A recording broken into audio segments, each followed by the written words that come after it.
On a cold November afternoon in 1992, on a busy street corner in downtown Los Angeles, an 8-year-old girl named Emma Rodriguez stood alone, clutching a small cardboard sign in her trembling hands. Her voice, soft, fragile, but somehow impossibly powerful, drifted into the gray afternoon air as she began to sing the opening words of Heal the World. She had no idea that in less than 10 minutes, the king of pop himself would be standing behind her. And what happened next would leave hundreds of strangers in tears, frozen on the sidewalk, unable to move. But the real reason Michael Jackson stopped that day wasn't what anyone thought. It wasn't fame. It wasn't curiosity. It was something deeply personal, something connected to a promise he had made years earlier to a dying child in a hospital room, a promise no one in the world knew about. Emma didn't look like much that afternoon. She was small for her age, painfully thin, wearing a faded blue coat 2 sizes too big, a hand-me-down from a neighbor. Her shoes were worn through at the toes, the soles flapping slightly when she shifted her weight. Her dark brown hair was pulled back into a messy ponytail, tied with a piece of yellow ribbon that her mother had given her on her last birthday. Yellow was her mother's favorite color. But when Emma opened her mouth to sing, something extraordinary happened. Her voice was too big for her small body. It was the kind of voice that didn't belong to a child. It belonged to someone who had already lived through more pain than most adults ever would. Beside her, propped up against an old guitar case borrowed from her uncle, sat a small piece of cardboard. On it, written in a child's careful handwriting with a black marker, were 5 words that broke the hearts of anyone who actually stopped long enough to read them. Singing for my mom's medicine. Emma's story was the kind of story the world rarely notices. Her mother, Maria, was a single parent who had been battling a rare blood disease for nearly 2 years. The treatments were experimental. The insurance had run out. The hospital bills had buried them. Maria had tried to hide the worst of it from Emma, but children always know. Children always feel it. A week earlier, Emma had overheard her mother crying quietly on the phone, begging a doctor for more time, for one more chance for anything. That was the night Emma made her decision. She remembered how her mother used to tuck her in every night and sing her one song, always the same song, Michael Jackson's Heal the World. Maria would stroke her hair and whisper the lyrics like a prayer, as if the song itself could push back the darkness. But now Maria was too weak to sing, too weak to even sit up most days. So Emma made a promise, a quiet, sacred promise that only an 8-year-old heart could make. She would keep the song alive. She would sing it for her mother until her mother got better. And if singing on a street corner could bring in even a few extra dollars for medicine, then that's exactly what she would do. Around her, the world rushed past without noticing. Businessmen hurried by, eyes locked on their watches. Tourists glanced briefly, then looked away. A few coins clinked into the guitar case, a quarter here, a crumpled dollar bill there. The smell of street food drifted from a nearby cart. Car horns blared. The cold November wind cut through her thin coat, making her tiny hands tremble as she held the sign. But Emma kept singing, eyes closed, heart open, voice rising into the indifferent city sky. She didn't know that someone the entire world knew, had just heard her from the back of a passing black SUV. And he was about to do something that no one, not even Emma, could have ever imagined. Before we continue this incredible story, if you believe in moments like these, hit that like button, subscribe to our channel, and comment the city you're watching from right now. We love seeing where our family is tuning in from around the world. Half a block down the street, a sleek black SUV slowed to a stop along the curb. The engine idled quietly as the passenger inside leaned closer to the tinted window, his head tilted slightly, listening. Something had caught his attention, something that cut through the noise of the city like a single ray of light through heavy clouds. It was a voice, a child's voice, singing a song he knew better than anyone else in the world. The back door of the SUV opened slowly, and a tall figure stepped out onto the sidewalk. He was dressed almost entirely in black, a long dark coat that nearly reached his knees, polished black shoes, a black fedora pulled low over his forehead, dark sunglasses that hid most of his face, and a white surgical mask that covered everything below his eyes. Anyone who glanced at him might have assumed he was a celebrity trying to hide from paparazzi, or perhaps a wealthy eccentric on his way to a private appointment. His security detail moved quickly behind him. A broad-shouldered man in a gray suit stepped forward, his voice low and urgent. "Sir, we really have to keep moving. The meeting starts in 20 minutes. We can't stop here." The tall man raised one gloved hand without turning around. It was a simple gesture, but it carried absolute authority. The bodyguard fell silent, exchanging a worried glance with the driver. The man in the black hat wasn't listening to his security team. He was listening to something else entirely, something far more important. Inside his mind, a flood of memories was rising. He had been on his way to a private business meeting when, through the slightly cracked car window, he had heard a child singing one of his own songs, not just any song, Heal the World, the one song that meant more to him than any other piece of music he had ever written. For a moment, he was no longer a global superstar. He was 8 years old again, standing on a small stage in Gary, Indiana, his small body trembling with nerves, his older brothers waiting for him to hit his cue. He remembered how terrifying it had been, how beautiful it had been, how music had been the only thing that ever made him feel safe in this world. And then a deeper memory surfaced, one he rarely let himself revisit. A hospital room, a small boy with no hair, a promise whispered between them, a promise no one in the public had ever known about. He took a deep breath behind his surgical mask and began walking slowly toward the corner. He didn't rush, he didn't push through the crowd. He simply moved with quiet purpose, his long coat swaying gently with each step, drawn forward by the sound of Emma's voice as if pulled by an invisible thread. When he was about 20 feet away, he stopped. He just stood there, watching, listening, absorbing every note. Emma didn't notice him at first. Her eyes were closed, her small face tilted slightly upward, her tiny hands still trembling around the cardboard sign. She was somewhere else entirely, somewhere only she and her mother could go together when the song played. The world had disappeared around her, replaced by a memory of warm blankets, soft kisses, and a mother's voice whispering, "Heal the world, Mija. Make it a better place." Behind his dark sunglasses, the tall stranger's eyes began to fill with tears. His gloved hand slowly rose to his chest and rested gently over his heart, as if he were trying to hold something inside that desperately wanted to break free. A small crowd had begun to form. 5 people, then 10, then 15. Strangers who had been rushing past suddenly found themselves unable to move, captured by the sheer purity of Emma's voice. Then Emma finished the first verse and slowly opened her eyes. She saw him immediately, the tall man in black standing perfectly still, staring directly at her. For a moment, fear flickered across her small face. He was so tall, so mysterious, so strange. Her tiny fingers tightened around the cardboard sign. But something in the way he stood, the gentleness in his posture, the stillness in his shoulders, the way his hand rested over his heart, told her that he was not someone to fear. He was someone who understood. She took a small, nervous breath and began the chorus again, her voice slightly shakier this time. In the small crowd, a woman in a red coat squinted and leaned toward her friend. "That man, he looks familiar," she whispered, "doesn't he?" Another voice murmured, "Is that? No, it couldn't be. Not here, not on a random street corner." But the tension was already building. People were beginning to feel something extraordinary was about to happen. The masked stranger took one slow step forward, then another. Then, without warning, the masked stranger did something no one expected. He removed his hat, took a deep breath, and opened his mouth to sing. A single note slipped into the air, soft, weightless, almost a whisper. It floated alongside Emma's voice and wrapped around it like silk. Then another note, then another. A second voice was now harmonizing with hers, blending so perfectly that for a moment it sounded like one voice split into two. Emma's eyes flew open mid-chorus. She nearly stopped singing. Her breath caught in her throat.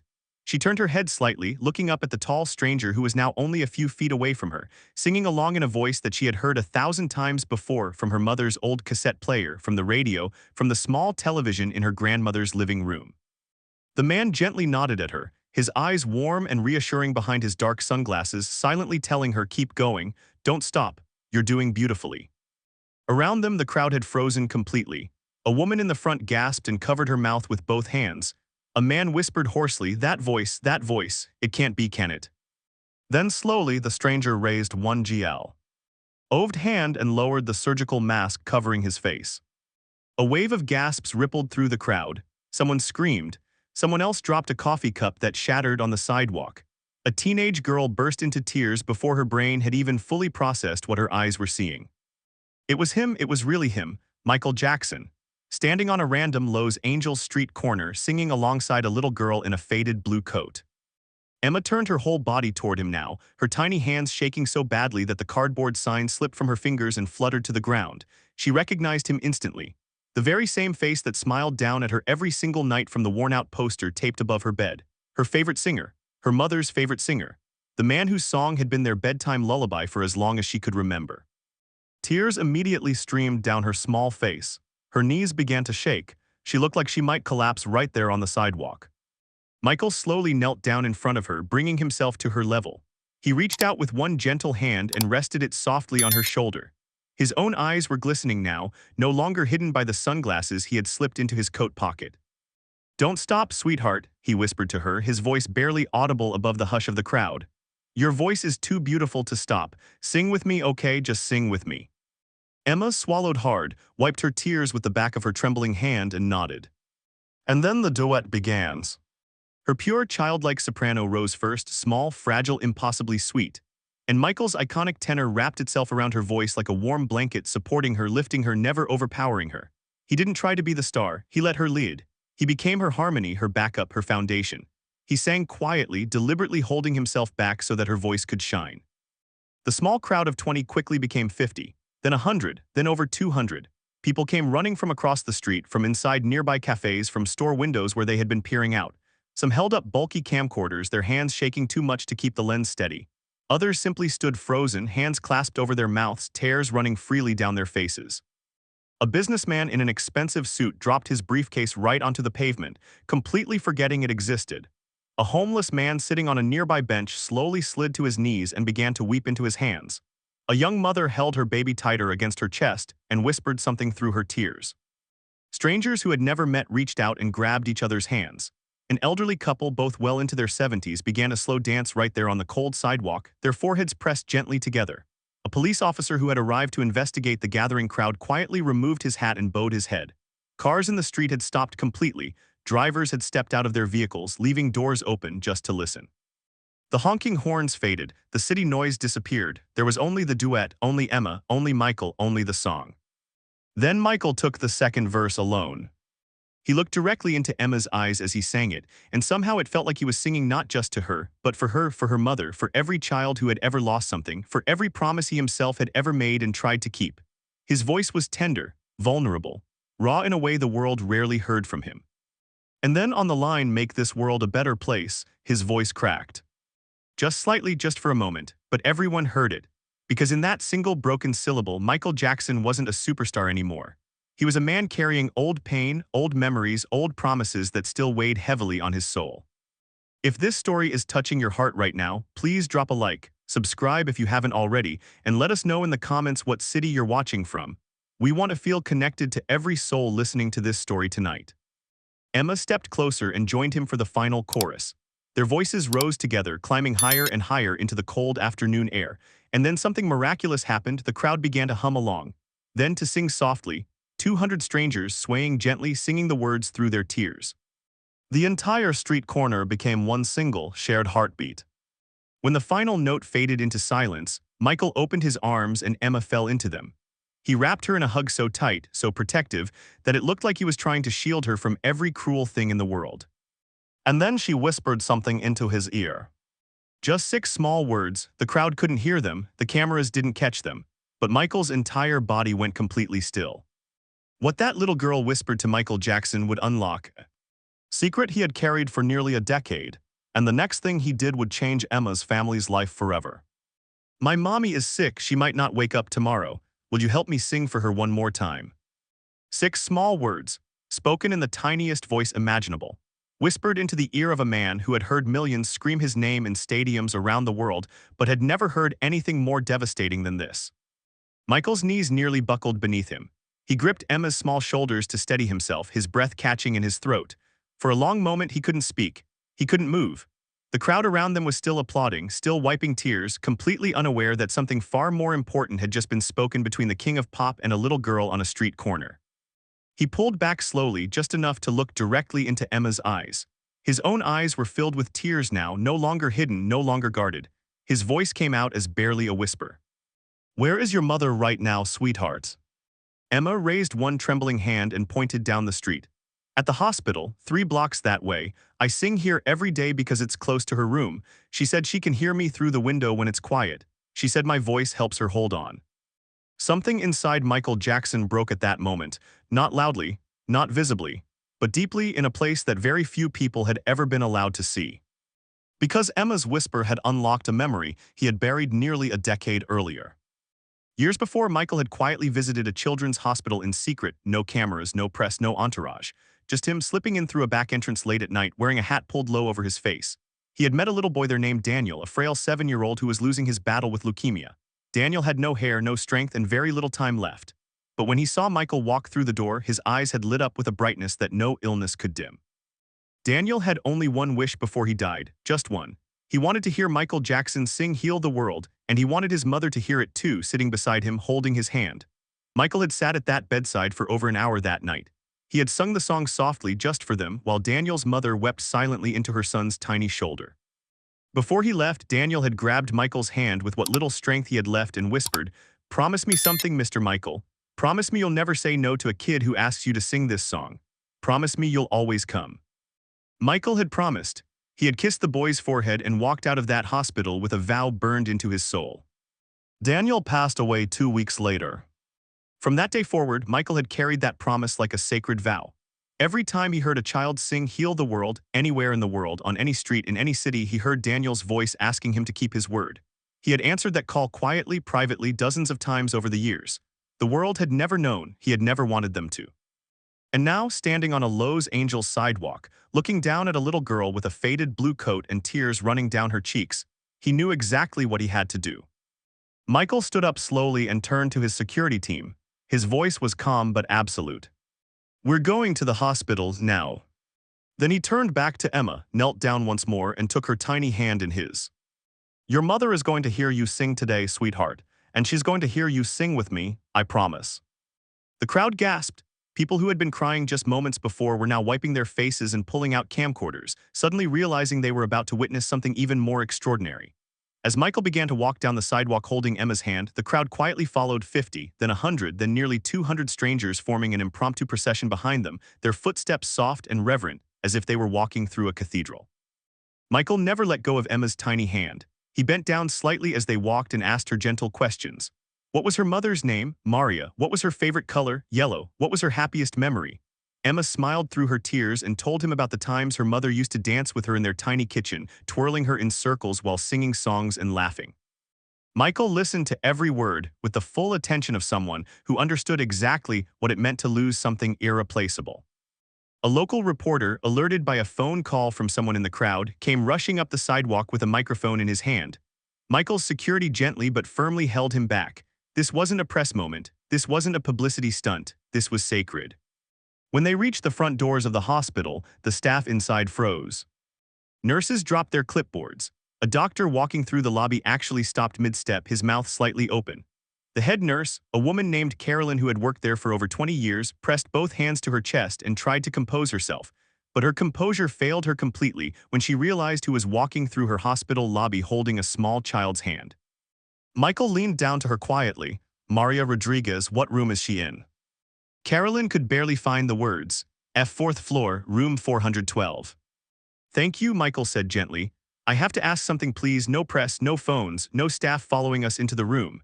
This moment belongs to a mother and her daughter." Carolyn nodded, still trembling. Michael and Emma stepped into the elevator together. The doors closed. Upstairs in room 412, Maria Rodriguez lay in a hospital bed, frail and barely conscious. Machines beeped softly around her. Her skin was pale, her breathing shallow. She had not opened her eyes in nearly 6 hours. The door opened quietly. Emma let go of Michael's hand and rushed forward. "Mommy, Mommy, look who came." Maria's eyes fluttered open weakly. She blinked, confused, struggling to focus. And then slowly her gaze drifted to the tall man standing beside her daughter. Her lips parted in shock. She tried to speak, but no sound came out. She thought she was dreaming. She was certain she was dreaming. Michael walked softly to the side of her bed, knelt down, and gently took her thin, trembling hand in both of his. "Maria," he said quietly, "your daughter has the voice of an angel, and she wanted you to hear her sing one more time. Will you let us sing for you?" Tears began streaming down Maria's pale face. She couldn't speak. She couldn't lift her arms, but slowly, weakly, she nodded. What happened in that hospital room over the next 20 minutes would become one of the most sacred secrets in Michael Jackson's life, and would change the meaning of Heal the World forever. Michael sat down gently on the edge of Maria's hospital bed. Emma climbed up beside her mother, took her thin hand into her own tiny one, and rested her small head against Maria's shoulder. Outside the door, a small group of nurses had quietly gathered, listening through the cracked door, their hands pressed to their mouths. And then softly they began to sing. This time, Heal the World wasn't a performance. It wasn't a duet for a crowd of strangers. It was a lullaby, slow, intimate, fragile, and broken in the most beautiful way. Emma's small voice trembled with love. Michael's voice was barely above a whisper, just gentle enough to wrap around the bed like a warm blanket. Maria's tears soaked into her pillow. She was too weak to sing, but her lips moved silently, mouthing every word she had once sung to her daughter every night. Michael's own tears fell quietly onto her hand. Outside the door, every single nurse was weeping. When the final note faded, the room was completely still. Maria gathered every ounce of strength she had left and whispered hoarsely, "Thank you for giving her a memory she'll keep forever." Michael leaned in close, his forehead nearly touching hers, and whispered back, "No, Maria, thank you for raising a daughter who reminded a tired man why he started singing in the first place."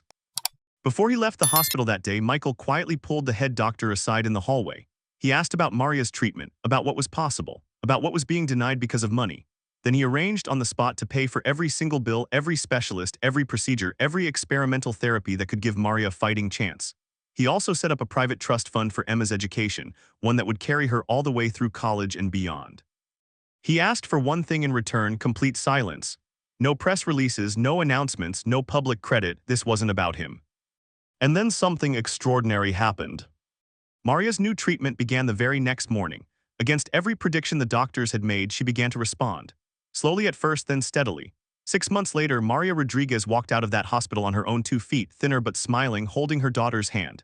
Emma was waiting for her in the lobby, softly singing "Heal the World" under her breath, just like she had every single day during her mother's recovery. In the years that followed, Michael stayed quietly in touch with Emma. Every birthday, a package arrived at her doorstep, sometimes a book, sometimes sheet music, sometimes a small instrument, sometimes just a handwritten note that simply read, "Keep singing, little angel." Emma grew up. She studied music. She poured every ounce of herself into understanding how songs could heal what medicine could not. And eventually, she became a music therapist, dedicating her entire career to working with terminally ill children in hospitals, singing to them, teaching them songs, holding their tiny hands during their final moments. She turned the pain of her childhood into the healing of others, exactly what the song had always promised. The street corner moment was never officially reported in mainstream media, but the grainy camcorder footage circulated quietly among fans for years, passed from hand to hand, from VHS tape to VHS tape. The people who were there that cold November afternoon still tell the story to their grandchildren today. Maria Rodriguez lived for 23 more years. When she finally passed away peacefully, surrounded by her family, Emma stood at the front of the church and sang "Heal the World" one final time for her mother. And in the very back of the church, sitting quietly on a wooden pew, was an anonymous bouquet of yellow flowers with a small card that simply read, "From an old friend who remembers." Michael Jackson sang for millions in stadiums all around the world. But the most important performance of his entire life happened on a quiet street corner for an audience of one little girl, and in a hospital room for an audience of one dying mother. Because real music isn't measured in record sales or sold-out arenas, it's measured in the hearts it heals. And that day, a little girl with a cardboard sign reminded the king of pop, and an entire street full of strangers, that the world can still be healed, one song at a time. Sometimes angels don't have wings. Sometimes they have small voices, big dreams, and the courage to sing on a cold street corner when no one seems to be listening. And sometimes, the people we put on pedestals are just waiting for a reason to come back down to earth, to remember why they started in the first place. If this story moved you the way it moved us, please give this video a like, subscribe to our channel for more stories that restore your faith in humanity, and tell us in the comments what city you're watching from. Let's see how far Emma's song has traveled tonight. Until next time, keep healing the world one moment at a time.